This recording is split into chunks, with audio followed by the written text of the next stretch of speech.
my name is Mike Hurst from Hartsville Farm, and today I'm going to talk about fall needle drop.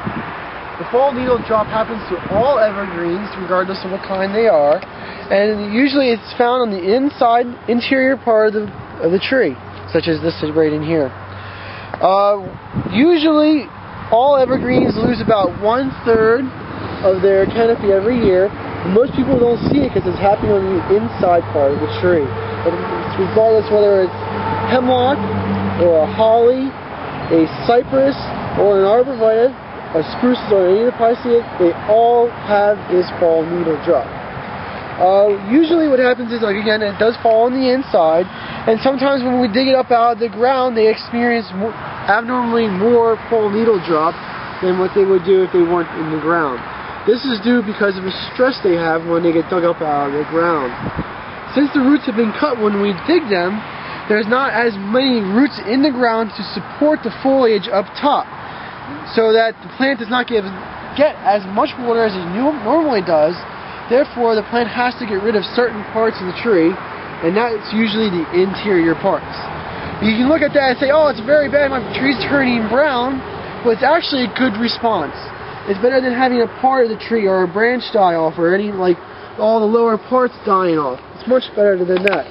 When a plant looks at itself and sees which part it can get rid of and which part to keep, the parts that it gets rid of is the interior parts, because it does not get as much sunlight, therefore it does not photosynthesize as much, and it doesn't create as much energy as the parts on the outside. The parts on the outside also are much more important because they are continuously growing, and they're going to be the parts where the new growth comes in for next year. So when you see fall needle drop, it's nothing major. It usually happens right after transplanting, especially in the fall, and you don't be too alarmed by it. It is a natural phenomenon, and that's all evergreens have. And sometimes it can be quite severe and scare someone, is correct, Mike? Yeah. Like down here, you could look at these trees and say, wow, that's a lot of fall needle loss or drop. And actually, the trees are fine.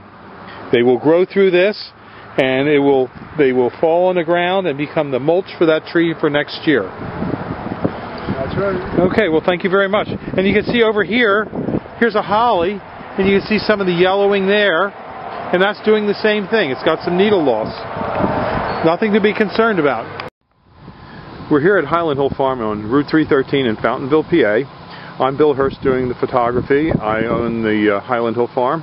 And this is Mike Lewis of Lewis Wholesale Nursery. Mike is one of the premier growers that we use here at Highland Hill Farm. We also grow a lot of arborvitaes, but we are supplied by Mike. He's right across the street from our nursery and our operation. And Mike is an expert on raising arborvitaes. Mike went and graduated from the Longwood School in Chester County, Pennsylvania, and he's a premier grower in Pennsylvania, world-renowned grower.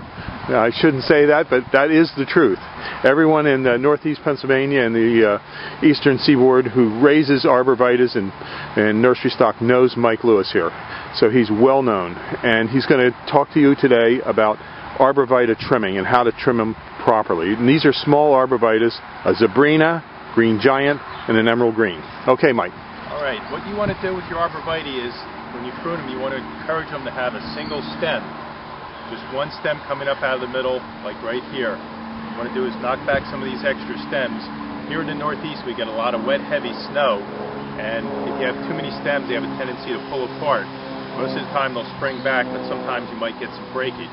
So what we like to do is take the head shears and knock these tips back just a little bit, which will encourage a fuller, fatter plant, as well as keeping it up into a single stem. In school, we were always taught, when in doubt, cut it out. So you always want to, don't be afraid to take a little bit of foliage off the tree.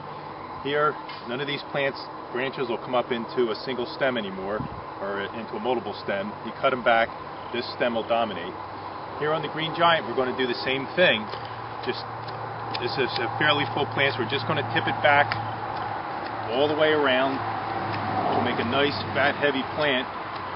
On green giants, we get a lot of vigorous growth, so you always want to make sure you just knock your tips back just a little bit, because they'll stretch out because they grow so fast.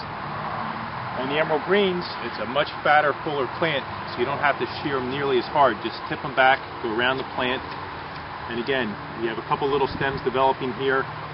Just trim it back, so you just have one stem coming up to the top, and that'll make a nice full plant, which is what you want.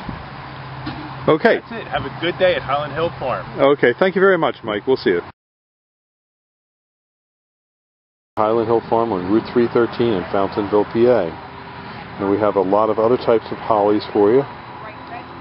For example, that's the green luster holly. And we have more hollies, as well as boxwood, and many other kinds of trees, plants, and shrubs.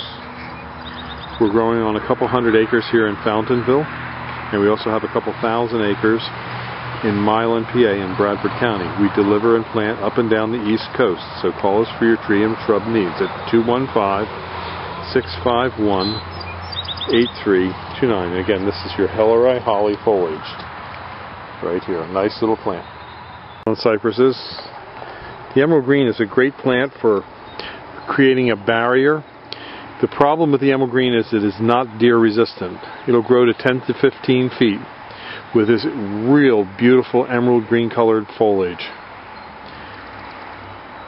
Give us a call at 215-651-8329 for your tree and shrub needs. Thank you. This is Bill Hurst. Or see us at seedlingsrus.com. Seedlingsrus.com, and our phone number is 215-651-8329. Thank you.